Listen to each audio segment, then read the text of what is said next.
As an investor, the last thing you want is to throw good money after bad money. And of course, the same with all of us. So just ask yourself a question. How often do you continue incurring a lot of effort, putting a lot of time into the project that in fact you kind of already know is not working out?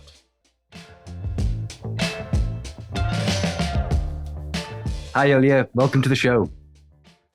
Richie, thanks so much for having me. Excellent. So just to begin with, what is the venture mindset? The venture mindset is a new mental model, how to make better, smarter decisions in an innovation-driven world, in a world where there's a lot of uncertainty, unpredictability.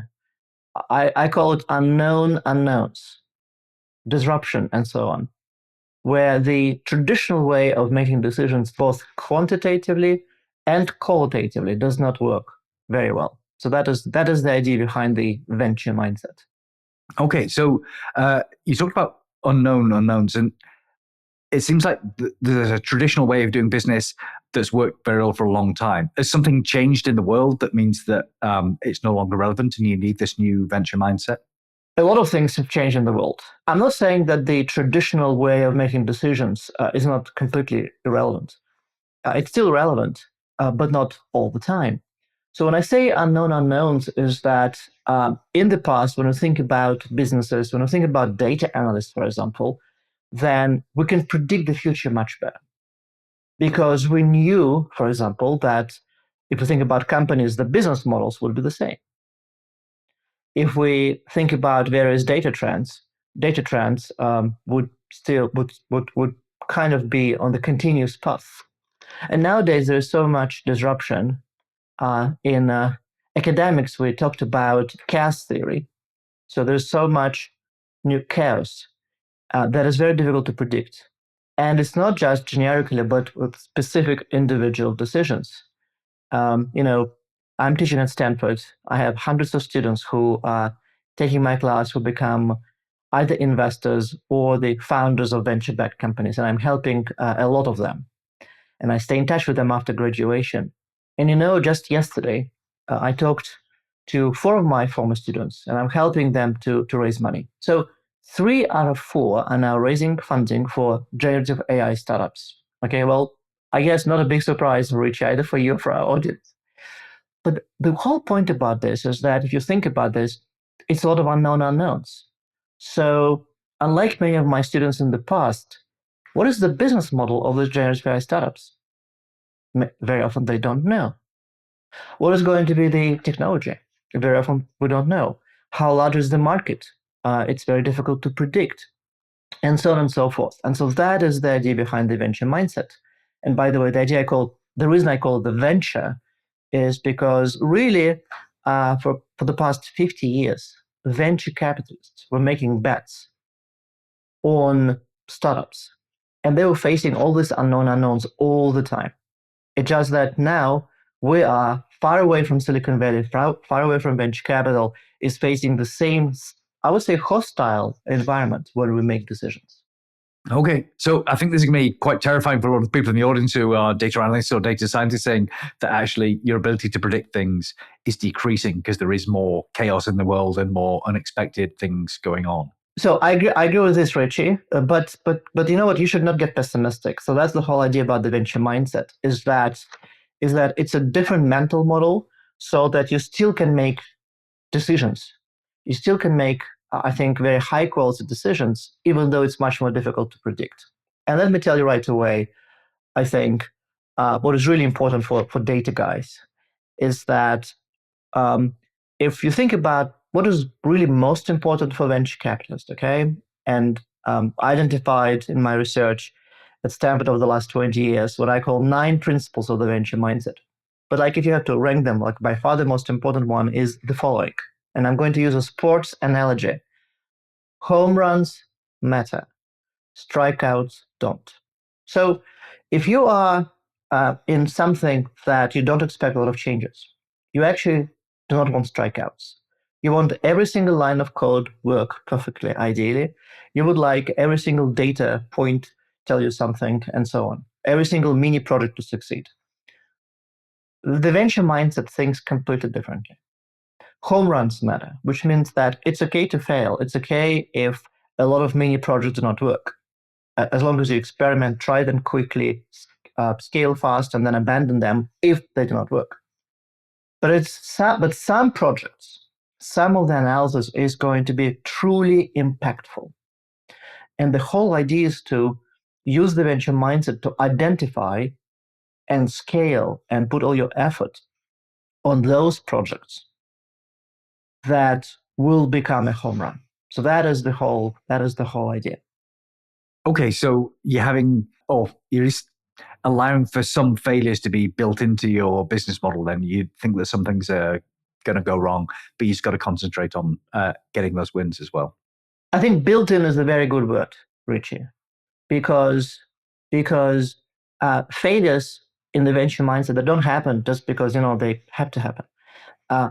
They are built in, which means we expect a lot of failures to happen over time. Okay. So if you think about home runs and strikeouts, how big do your home runs need to be in order to compensate for these strikeouts? That is a great question. So because we're talking to the audience of data geeks, right? Let me tell you the numbers. And the numbers based on my research. So at Stanford, I'm the founder of the Venture Capital Initiative. And we have perhaps the best data set of all the venture capital investments, investors, founders, startups, and so on. Okay, so here's statistics for you. If you take, on average, typical 20 early stage venture capital investments, okay? So 20 typical startups. About 15 of them we expect to fail. Think about this, okay? So 75%, 15 out of 20, we expect to fail. Investors expect to lose money on them. Then there's going to be a couple of startups, maybe 3, maybe 4, that will be kind of successful or semi-successful. As VCs used to say, we will get 2x, 3x, or 4x of our money, meaning that you invest $1 and you'll get back $2, $3, $4. If you're a banker, like investment commercial banker, okay, you'll be extremely happy with this result. VCs are unhappy. Why? Because if they get 3x, it will not allow them to return the money on their losses, to cover their losses. And so those outcomes are considered to be mediocre. And then there's 1 and perhaps 2 investments that will return you 100x. So that is a home run. So home run really starts at, people say 10x. The reality is it starts at much higher than 10x. So I just talked to a friend of mine, who's a venture capitalist, and he's an early stage investor. His typical check size is between $1 million and $3 million. Okay. Just one of his startup that he invested in about 3 years ago was sold. And so he put in 1.5 million. It's actually a data startup, 1.5 million, and it just got sold, and he got 120 million back. So that's about a little bit less than 100x. So that was a successful investment. Here's the way to think about this, by the way, about a home run. The venture capitalists think, and I always tell the founders about this because that's critical. The way venture capitalists think is, if I really consider whether to invest in you, in your startup, okay, I will ask myself the following question. If everything goes according to the plan, in fact, if everything goes better than the plan, then will my investment in you allow me to return my entire fund, which is the entire pool of money, okay, that I'm really managing? And that it would be an amazing investment. So a fund returner is a true home run, because effectively, if I have one fund returner, everything else is a cherry on top.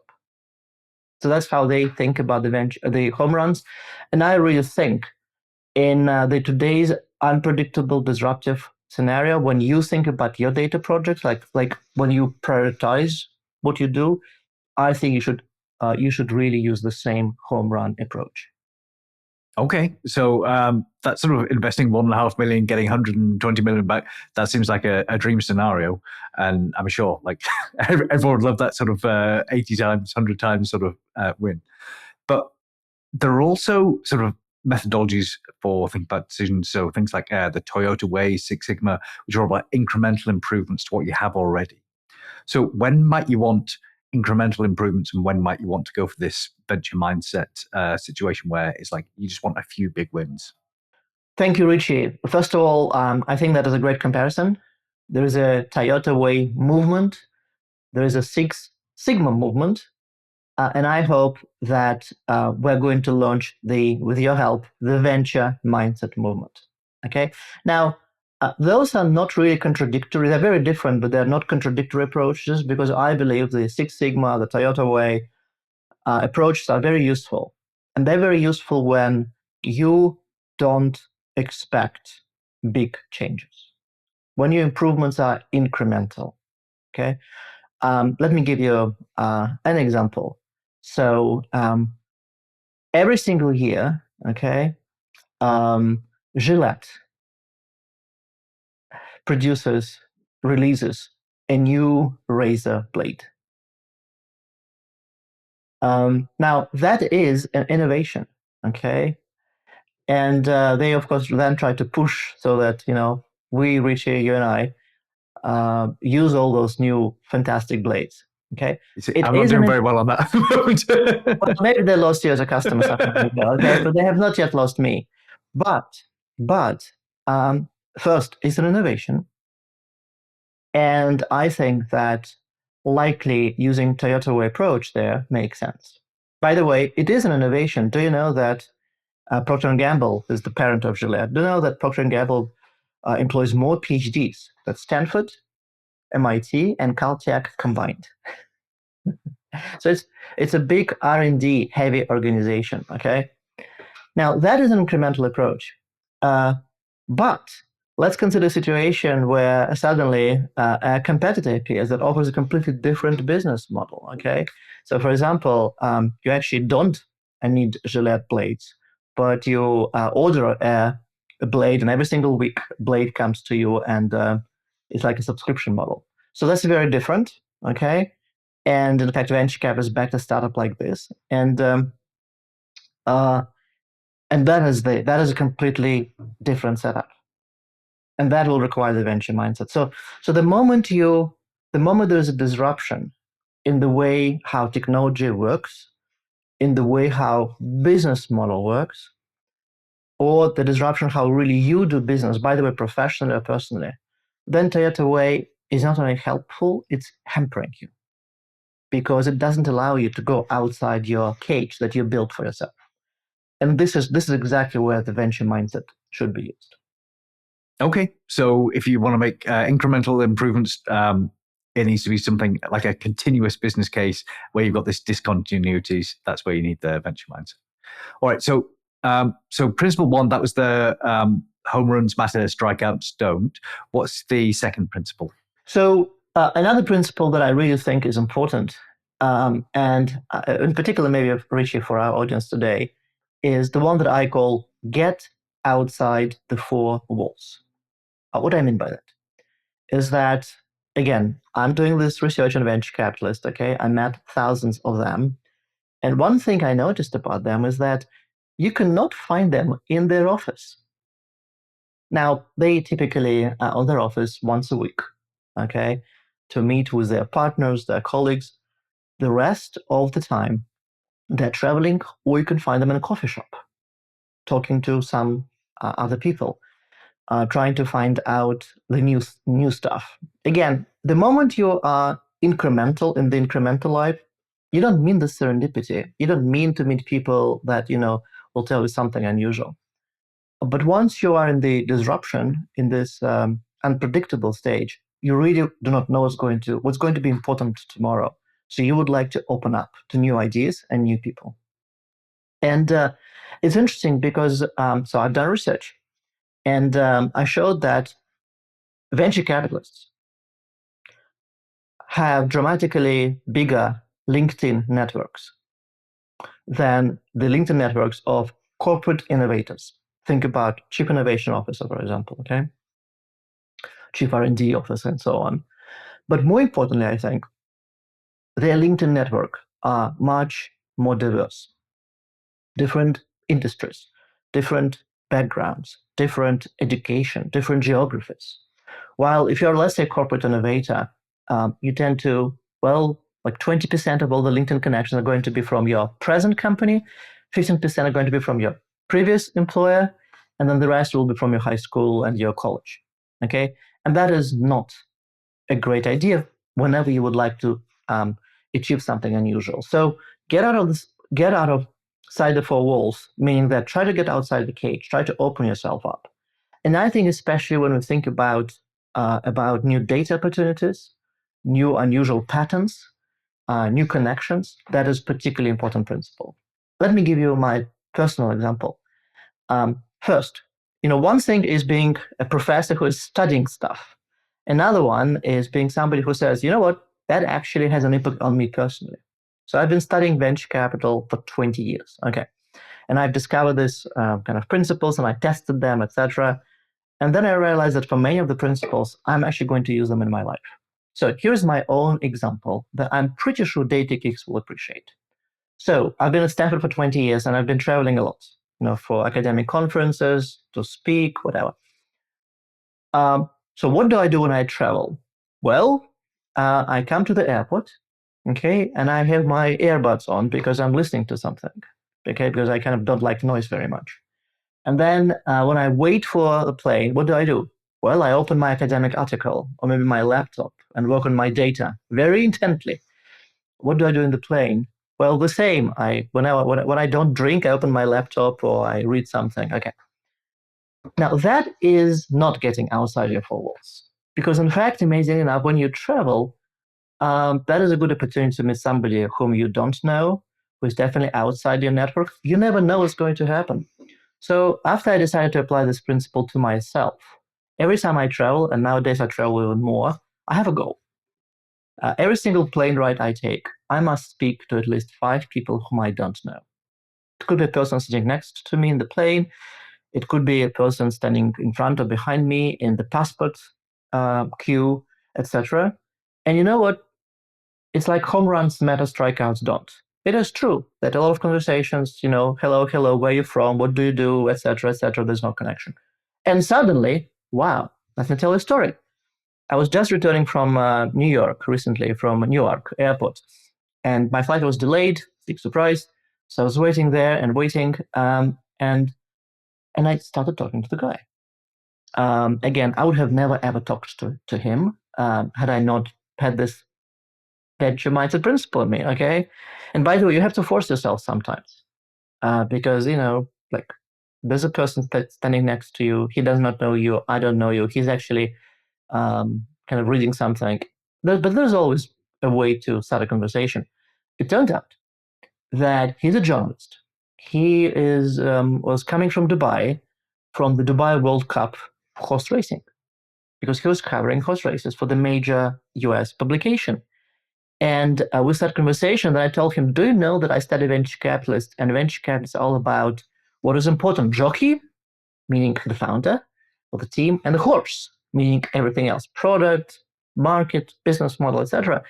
And we spent like 40 minutes in debates about jockey versus horse in startups versus horse races. And I think he's now going to write an article for his publication about horse races and the venture capital and startups and the venture mindset. And I've learned a lot from this conversation as well. So you never know. So my suggestion, Richard, to you and to all the listeners, get outside your 4 walls. As you can imagine from my job, I'm very enthusiastic about talking to strangers. So I'm fully on board with you on that point. Okay, so we've got home runs matter, get outside your 4 walls. What's point number 3? So point number 3 is, I think, very important. And it is called say no 100 times. What do I mean by that? Again, first of all, coming from my research, I'm a data guy, okay? For every single deal that venture capitalists consummate, like they give you a check and you accept the check, okay? They consider hundreds, in fact, even more than 100 opportunities. Just think about this, okay? Now, if you're a founder, that has huge implication for you because if actually, you know what? The odds are against you. statistically. Okay, so you have to do something to increase them. But I think that goes way beyond. You need to learn to say no to many deals, to many opportunities in life, to many projects. And here is the trick how to do it. And the trick how to do it is, what I found out is that venture capitalists ask a very different question when they start considering their potential investments initially. And I call this fast lane. There's a fast lane and there's a slow lane. Fast lane. They ask the following question: why should I not want to pursue this opportunity? Not is critically important. Instead of asking yourself a question that, I observe, for example, in a corporate setting is a typical question. So why do you want to approve budget for this project? Okay. A better question might have been, why we do not want to approve a budget for this project? And I think that when we ask ourselves about whether we would like to pursue A or B, like whether we would like to accept a job offer, whether we would like to actually seek that job offer, so our audience is doing a lot of data projects. I'm doing a lot of research projects. And before I discovered this myself, I was asking, do I want to pursue this research project? Like, is it promising enough? I in fact changed to the fast lane. And why do I not want to pursue this research project? And I found this so efficient, so amazingly different. And I call this, so that you can remember this better, I call this the red flag approach. So you're trying to identify red flags that will make the project is not interesting enough.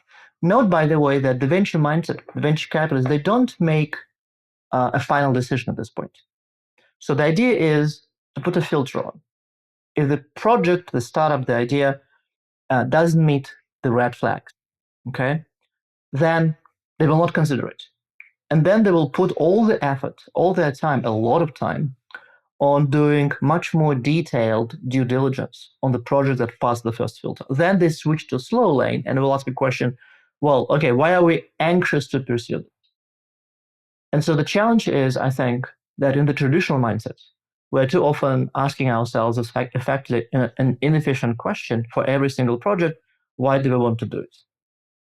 And again, if it's incremental, that's okay. But the moment there are potential for home runs, you do not want to, for every single project, to ask, why do you want to do it? You will not be able to consider a lot of opportunities then. So therefore, remember this principle: say no 100 times. Okay. So this actually reminds me a lot of like a project manager mindset, where you get hundreds and hundreds of tickets being filed with ideas for things to do with the project, and you just have to reject most of them because you've not got enough time. Exactly. And again, the point is to find a very efficient way to do it. And I think the venture mindset will tell you, do it by asking a different type of question. And what I found out in my research is that when you change the nature of the question, your approach dramatically changes. And so it seems there's an implicit assumption here. So the first stage is saying no to lots of things very rapidly, and then you can spend a lot more time concentrating on the few that remain.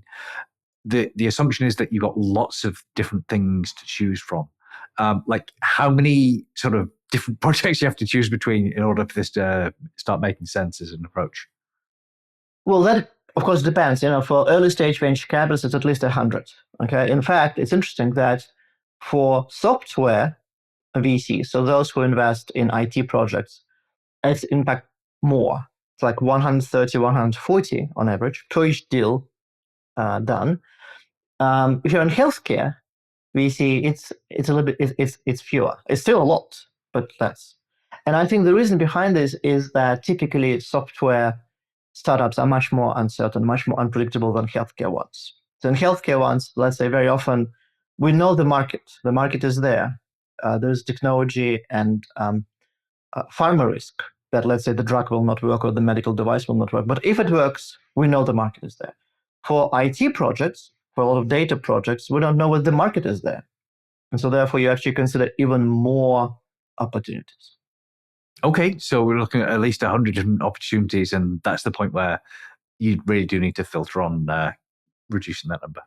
That's right, Rishi. And for this, you of course need to increase the number of opportunities. And this is where, going back to the previous principle, getting outside the four walls is really important. So the example you mentioned before about this conversation with the person from Dubai was about should you bet on the horse or the jockey? Do you want to tell me a bit more about that? Like, where did you land on this? Well, that's another principle of the venture mindset. And the principle is very simple. Bet on the jockey, not just the horse. And that is, first, a critical principle for the venture mindset. So venture capitalists will not invest in a startup if they do not think that the team behind this idea can execute the idea. And the truth is, and I've seen this again and again, the world of ideas is overrated. There are too many ideas, and I know we talked about intellectual property and copyright, but the truth is that there are so many ideas that, especially when we don't know how good they are, the ideas are less important than the people behind them. If I can come up with a great idea, but I'm unable to implement it. And for each great idea, there will be so many teams who would like to try it out. Let me give you Rich an example.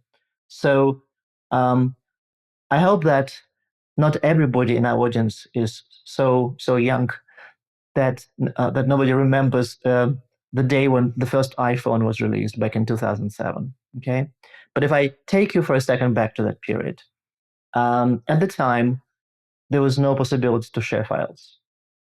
Or rather, you would use do you remember USB sticks? Well, you remember, Yes. maybe some of the audience doesn't, but USB sticks, and even if you're a little bit older, I still remember the diskettes, okay? Kind of the disks, the floppy disks. Okay, so that was the way to share files. But the idea that the future of file sharing is going to be disrupted was out there. And of course, iPhone obviously supercharged that, okay? So 2007, in fact, there was a popular tech blog called Mashable, and it posted the list of, I think, more than 80 startups that were pursuing this kind of file sharing, file hosting stuff. Okay, now, many VCs looked at that. And one VC in particular, his name is Samir Gandhi. He was a partner at Sequoia, a venture capital firm. And he thought, file sharing is really cool. It's going to be big. By the way, again, the market did not exist at all. The technology was not there yet. Okay. But he thought it's actually coming out. It's coming out. It's a huge vertical. I would love to make an investment. Okay. How he approached that? Well, he went out and met with dozens of these startups. That Mashable listed that he met. He learned all about this technology. He did not invest in any of them. And then one day, serendipitously, he was introduced to these two guys who didn't have any money. In fact, I think he needed to take a Greyhound bus from Boston to the Bay Area because they didn't have money to fly. And they didn't have a prototype because obviously they couldn't do anything, okay? And they were kind of outside this community. But in like several minutes, he invited them for pizza, and I think very quickly he said, I would love to invest in them. Why? And that is because the jockey. Remember, the horse was the same for all those teams. The file sharing idea was exactly the same. The market was the same. Nobody really knew about how technology is going to evolve. What he realized in that really first 5 minutes, I think, is that these two guys, and their names were Drew Houston and Arash Ferdowsi, they knew much more than everybody else he talked to. They, in fact, thought deeper about many issues that he thought. And by the way, venture capitalists love investing in founders who know more than them about the stuff that they think they're experts in. And so he realized those guys can execute. If anybody can, they will execute. And so he, of course, proposed and Sequoia invested. And I think that investment turned out to be one of their better investments, dollar per dollar. That company was renamed and became known as Dropbox. And maybe some of us still using Dropbox every day, but that is the point. So the point is that there were like 80 startups perhaps doing exactly the same, but really only 2+ survived. There's a Dropbox, there's a Box, and of course there's a Google Drive, which is a startup inside Google.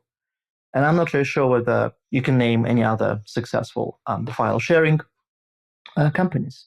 Okay, so that's about the jockey. So I think venture capitalists will not invest unless they believe in the jockey. And I think that also holds a lesson for everybody, for all of us. I'm often asked, being a professor, I'm often asked, so what is the purpose of education? Okay, so one of the purposes is to ensure that you improve your jockey skills. Now, I don't mean horse racing skills.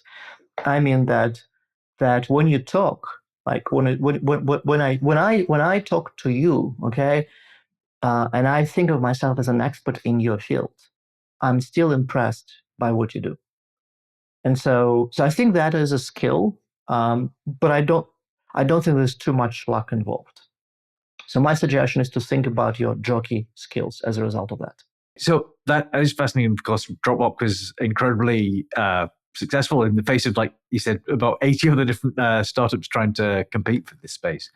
So you said one of the things that the venture capitalists appreciated about the founders was that they knew more than they did. So beyond domain knowledge, are there any personality traits that make for a good leader or a good founder? A great question, and the answer is yes.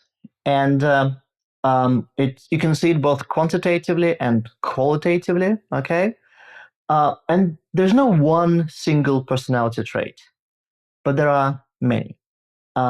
One is difficult to define, but easy to see when you encounter it, is charisma. Let me give you another example, okay?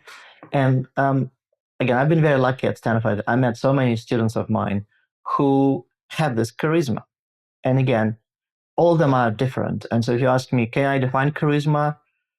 Not really, but I can give you an example. Okay, let me give a specific example. And in fact, we'll give this example in my book, The Venture Mindset. So I had a student, his name is René Cassi. He is originally a doctor, a surgeon from Canada. He came to Stanford to study business.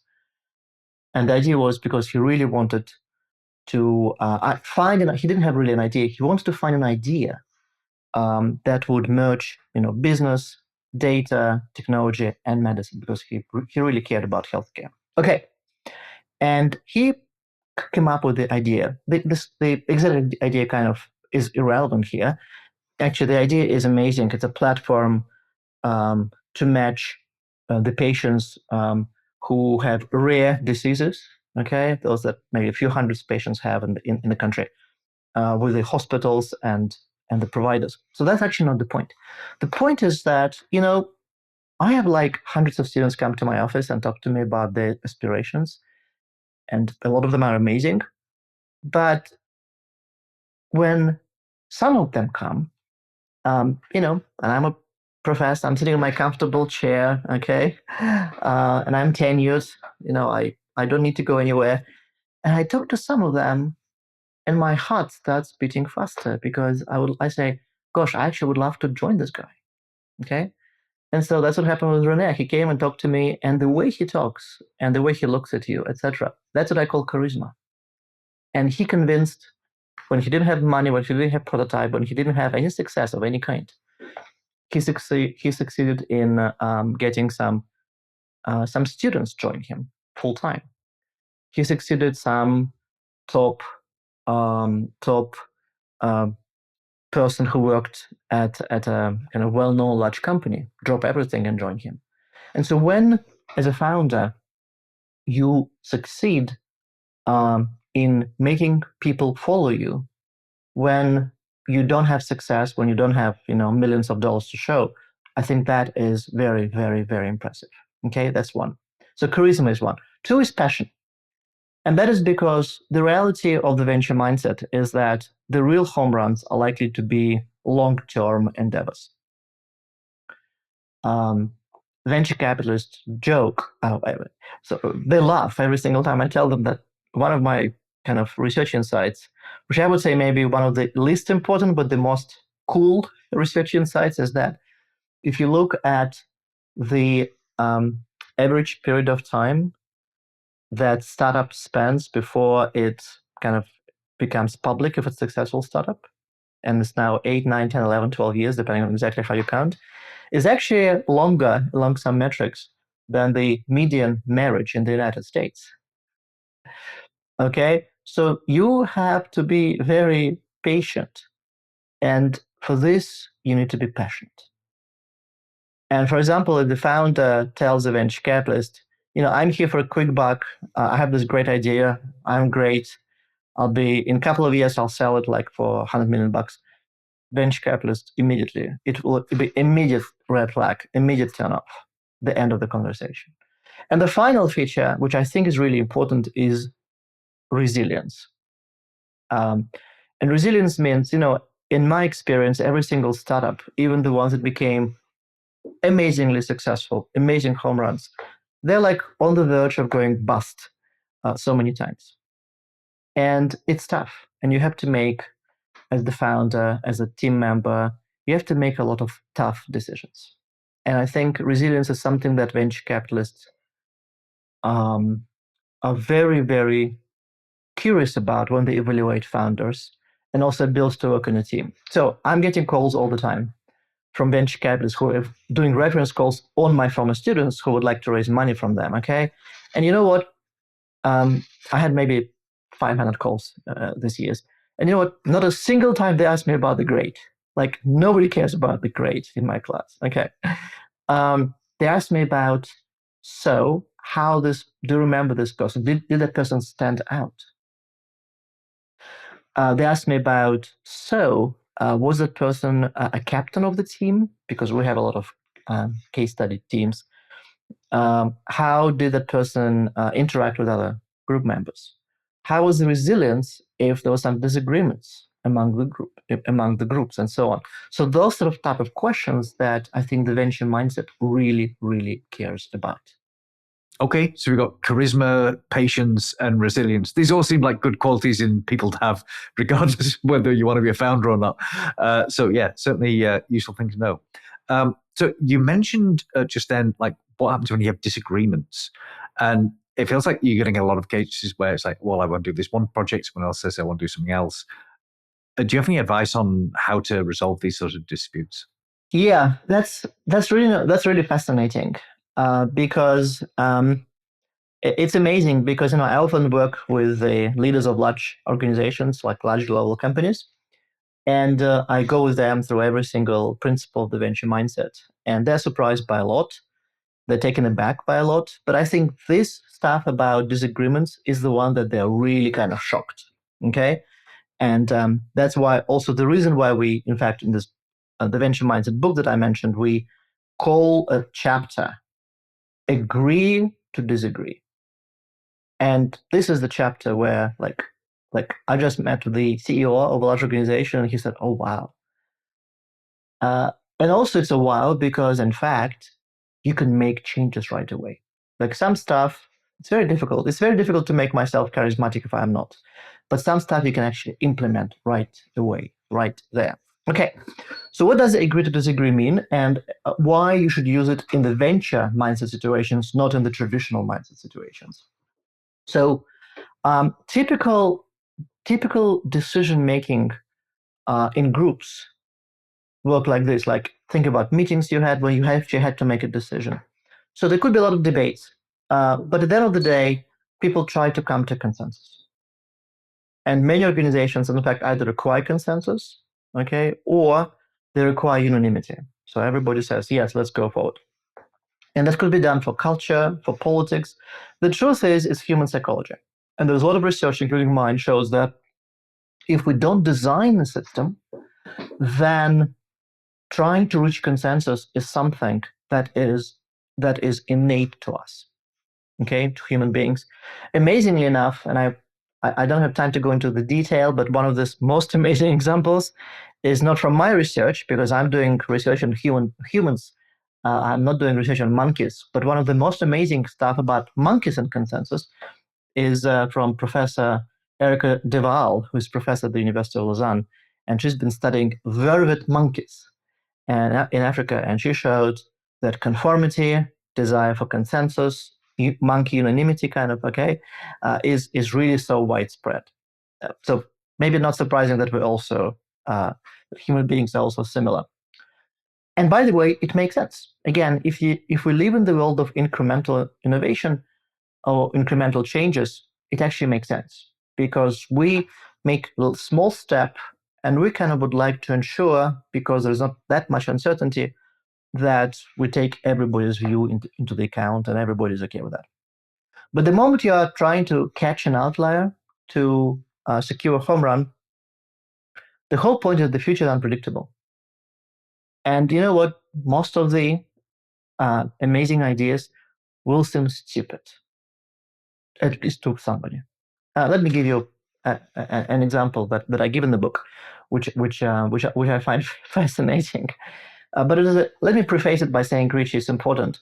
I give a lot of examples here. They're all typical. I give examples. I try to give examples so people know the names, but it's typical example. Okay, so here's a typical example. In 2008, I believe, a venture capitalist, his name is Reid Hoffman, and he's in fact known as one of the co-founders of LinkedIn. But by then he was a partner at a venture capital firm called Greylock. He met those kind of two scrappy guys who created this kind of weird startup where strangers could sleep on a mattress in your living room. Okay, and he came to his partnership. And he said, this is actually a really cool idea. You know, I met these founders. They're really into something. They're charismatic, passionate, resilient, and et cetera, et cetera. And by the way, I think that's potentially a huge market. Of course, the market didn't exist at all. Okay. And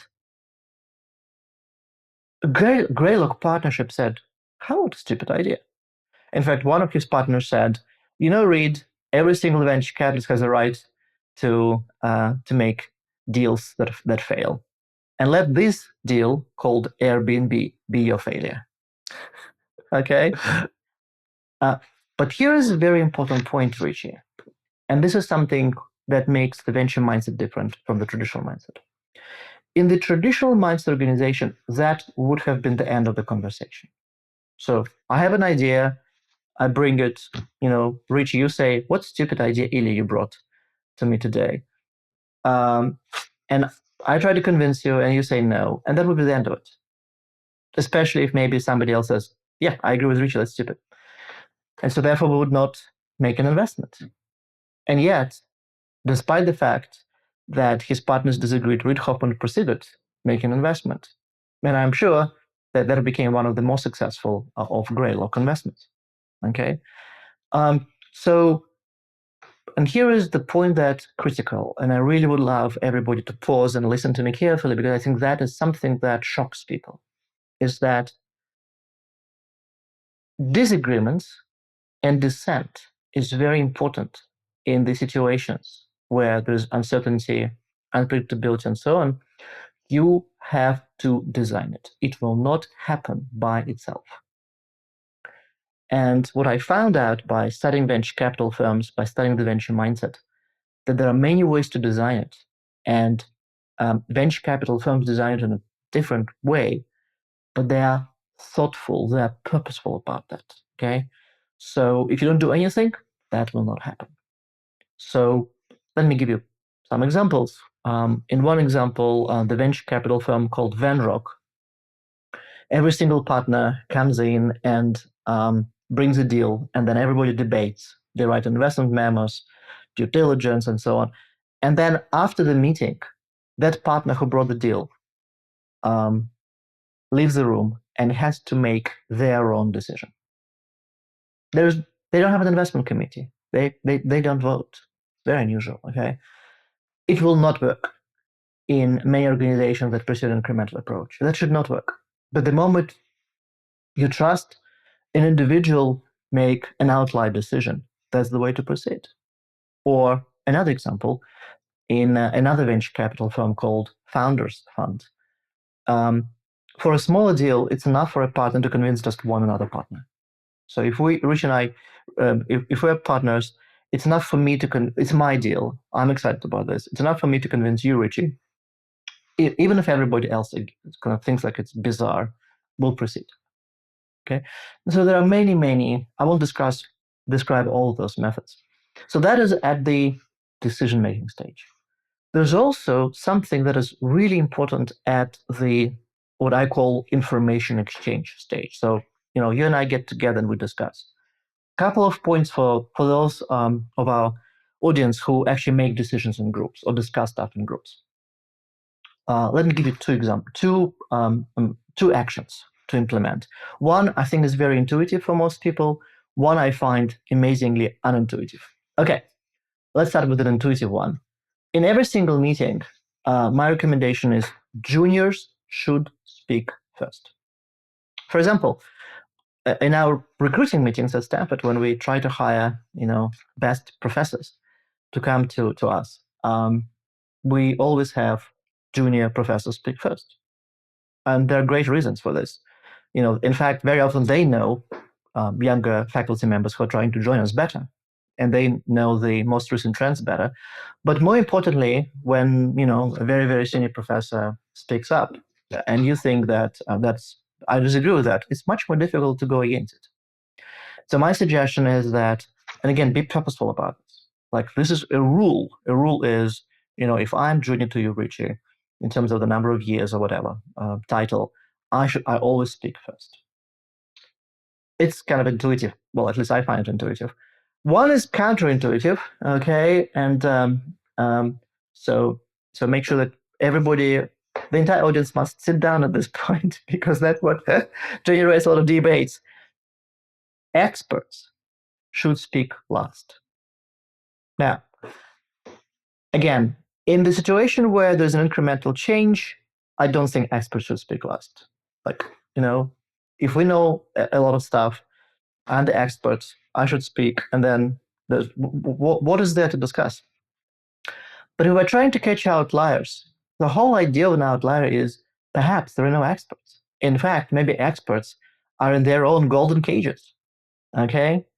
And I think the idea is that when experts speak last, is that you do not try to remove the freshness from the debate or from the information exchange. So whenever you're thinking about, well, really trying to find this home run, let those who are far away from the field speak first. Because once the expert spoke, or the perceived expert rather, and you disagree, it kind of would be difficult for you to speak up and for everybody else to listen to you attentively. So this is my specific recommendations for how to change the decision-making process within groups. This seems incredibly important for example, running meetings. I think that's when in most organizations, that's where a lot of decisions get made. And just that simple change of getting the most junior person to speak first seems like it could be an incredible sort of change to innovation across the company. Now, you mentioned the idea of Airbnb and Greylock almost sort of didn't invest. So making mistakes seems like it's going to happen. Like if you invest in something or if you start a project, at some point you're going to hit roadblocks. Things are going to go horribly wrong. Do you have any advice for what to do when things go a bit south? Thank you, Richie. You are bringing up another venture mindset principle that I call double down or quit. Let me first of all step back. In the venture capital world, startups fundraise again and again and again. Okay? And that makes sense, which is if you're growing fast, you would like to raise money. The challenge is that if you're about to fail, you also need money if you would like to continue. Okay? And as an investor, the last thing you want is to throw good money after bad money. And of course, the same with all of us. So just ask yourself a question. How often do you continue incurring a lot of effort, putting a lot of time into the project that in fact you kind of already know is not working out? Okay? And by the way, you can always find justification why you would like to continue this. And it's called academically in the world of psychology is called escalation of commitment. Okay? And what my research finds out is that venture capitalists who succeed in managing this, who succeed in being kind of more ruthless, and concentrating on their best startups with the highest potential, are those that are more successful. Now, how to do it? Okay, so here are specific tricks. One is that doing this decision, making this decision yourself is very difficult if you're engaged in this. Like, Richie, you've spent 6 months on a project. It's maybe not going anywhere, okay? But you can think, well, let me spend another 6 months, and then maybe it will go somewhere. So the first that venture capitalists do, and what I recommend you, is ask somebody else who has not been engaged in the project, but you kind of trust or you consider that they are experts or they can advise you. So come to them. And I think so in the world of venture capital, that means they're partners. Okay, partners of the venture capital firm. You can go even further. You can say, you know what, I would like to get commitment from somebody else. Like if I cannot find somebody who is excited enough to join me, then maybe I should not continue.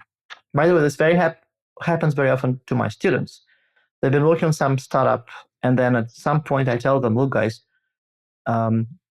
it seems like you're unable to attract another person to join you. Now, if you cannot attract a team, you're unlikely to succeed alone. Okay, and by the way, here's the deadline for you: 8 weeks. So you have 8 weeks to convince at least 2 people to join you part-time. If you cannot do it, I think you should do something else with your life. And venture capitalists do it. In fact, many venture capitalists will invest in the same startup again, only if they find another venture capital firm, a reputable one, that will also put in the money. Okay, and I think that this is something that all of us can do. Let me give you my own example. So when I'm doing research, and I started so many research projects in my life that failed. Luckily, I also caught home runs that succeeded. But the trick is that had I spent more time on projects that failed, likely I would not have been able to catch those home runs. And so early on in my career, I think I spent too much time on projects that really were not going anywhere because I felt, the question I was asked myself, like, look, I'm a young assistant professor at Stanford. I'm doing this project that I kind of know is, like deep inside me, I kind of know this is like not going anywhere. But maybe I'm working with a PhD student and I actually even feel commitment. And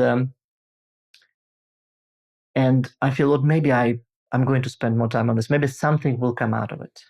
And I think that was a mistake. And there was a disservice not only to myself, but also to that PhD student. And so now what I do is I very often seek outside feedback much early on. So I go to somebody whom I trust and say, look, here's the idea. Here's what I've done. Do you think it makes sense? And then we debate. And then I try to put the head of that person on me. And these days, very often I stop the project much earlier. And had I done this, I think 15 years ago, maybe I would have been even more successful. So I advise everybody to avoid the escalation of commitment. And this is why I call the principle double down or quit, because you have to make purposeful timeline, like a milestone where you say, either I quit or I double down meaning really kind of double my effort or my resources, my time, whatever. But you can't double down on everything you do in your life. Okay, there's only 24 hours a day. And therefore you have to quit some projects as well. Now, a typical venture capital statistics is that in every single round of fundraising, VCs drop about 50% of their startup. So every second project. And again, that kind of depends on, I found out in my research, I drop every second project at various stages. And I think it works. So again, think about this, especially if you pursue many projects at the same time. Okay, yeah. So I mean, I can see how psychologically it can be very difficult for a lot of people to just completely abandon things that they've started. You know, they want to get to the end, but in terms of you've only got so many hours in the day. You're going to have to drop some of the losers. All right. So I'd like to talk a little bit about productivity and how you can incentivize employees. Like, are there any ways that you can change employee compensation or what they're doing in order to make them work harder or more productively? Thank you, Richie. And I think incentives drive behavior. That's kind of very simple, okay? And the principle that I keep in mind that all the time that venture capitalists use, and the principle is very simple to state, difficult to implement, is called make the pie bigger. Make the pie bigger. So you're making the pie bigger by ensuring that everybody is incentivized. Now, by the way, when I say the word incentives, it doesn't mean you just pay them more money, because different people are incentivized by different things. So finding out what really drives people is important. But these incentives drive behavior. You would like the people with whom you work, well, you would like yourself to be driven, okay, by incentives. A bit of history is going to help here.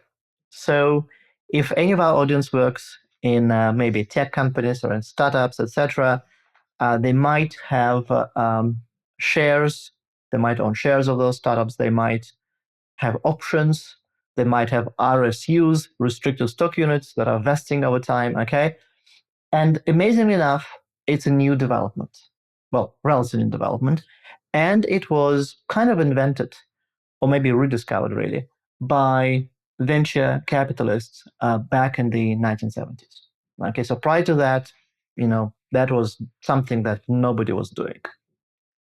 And financially, I think it makes sense, especially if you are in this unusual, unpredictable environment where the outcome is unclear, to incentivize people by giving them even a small fraction of the pie rather than paying them a fixed salary. So if I pay you, Richie, even a lot of money, like $1 million a year, okay, but it does not depend on how you perform, what you do. Okay, you have to appear at your work from 9 to 5 or whatever, okay, and you have to appear as you work. But if it's a fixed salary, however excited you're initially, this excitement will over time disappear. But if my goal, let's say I'm the owner of this project, and your goals are the same, which means that you in fact benefit from this project being successful, then our incentives will be aligned for longer. That is also why I think in many large companies, they create what is known as shadow stocks. Shadow meaning for stocks like for a specific project, like say Google is doing that. Okay, let's say you work in a Google group that is not involved in search engine. Then whatever you do really doesn't impact the Google stock, the Alphabet stock price. Okay, but whatever you do really impacts your group. And so if your group is like a separate startup within a company, you can get a shadow stock where the shadow stock price will really depend not on the entire company's value or success, but on your group's success. And so another point about making the pie bigger is try to make the pie also very specific if you can. And I think that my advice to our audience first is whenever they join a company or negotiate a deal, try to think about long-term incentives. Try to negotiate for yourself long-term incentives. If somebody wants just to pay you money, but you will not participate in the success, that's okay, but you will not be able to catch a home run. And likely you will not participate in the big success if it comes. And by the way, more likely the success will not come. And then on the contrary, or not the contrary, on the reverse, if you're hiring somebody or you're trying to convince somebody to join you, try to find out those who care about incentives, who care about the success of the whole enterprise. Okay. And by the way, there is an important word in science called self-selection, which means that if I, Richie, let's say, offer you $1,000 a day if you're going to work for me, or I'm going to offer you only $500 a day. Still seems a lot, okay? But half of that, but also 1% of the profits in the future. It turns out to be that some people will say, "Oh no, I would like $1,000 a day," and some people will say, "Yeah, I would love a small compensation now, but I believe in the success." And sometimes you actually want those people who do not want all the compensation now. And so you would like to people self-select. And I think that's very important. By the way, that is, I think, one of the major reasons. And that's why VCs really care about this. They know that by structuring this incentives right, to ensure that there's a long-term incentives, people who are going to join the startups, who are going to who are going to leave Apples of the world and join them, are those who becoming less risk averse, who are more adventurous, perhaps, who are ready to incur more effort, who are ready to become more resilient. And I think that is very important, especially if you initiate a project. Absolutely. So I think that idea of shadow stocks in particular was especially interesting. So there are a lot of parts of business, particularly as business gets bigger, where you aren't tied directly to revenue or like major business impact. So having that sort of startup-like feel is going to be incredibly important there. Okay, so before we wrap up, it'd be nice to know how you get started with this. Like, do you have any advice for like what's the first step you need to take in order to adopt this venture mindset? Well, first of all, we had time to cover only some principles. So obviously, these principles are interconnected, work together. So of course, my first advice would be to read the entire thing and to understand all the principles. But I have a specific advice for this. And what I find out is that by teaching, you learn. Now, I'm a teacher, I'm a professional teacher, okay? So I'm very proud that I had more than 5,000 Stanford students graduate from my classes, talks, sessions, etc. And you know what? Every single time I come into the classroom, well, by virtue of being a professor, I know more. The truth is, I learn every single time.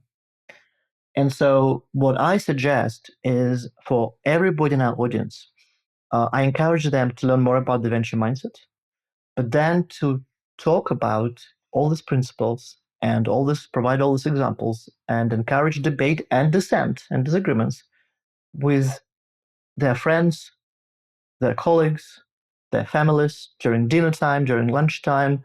I actually think a lot of examples, like we're given a book, for example, I think a lot of examples are cool enough that you can, discuss at a party. And that generates, I do this all the time whenever I attend a party. And that generates a lot of debates.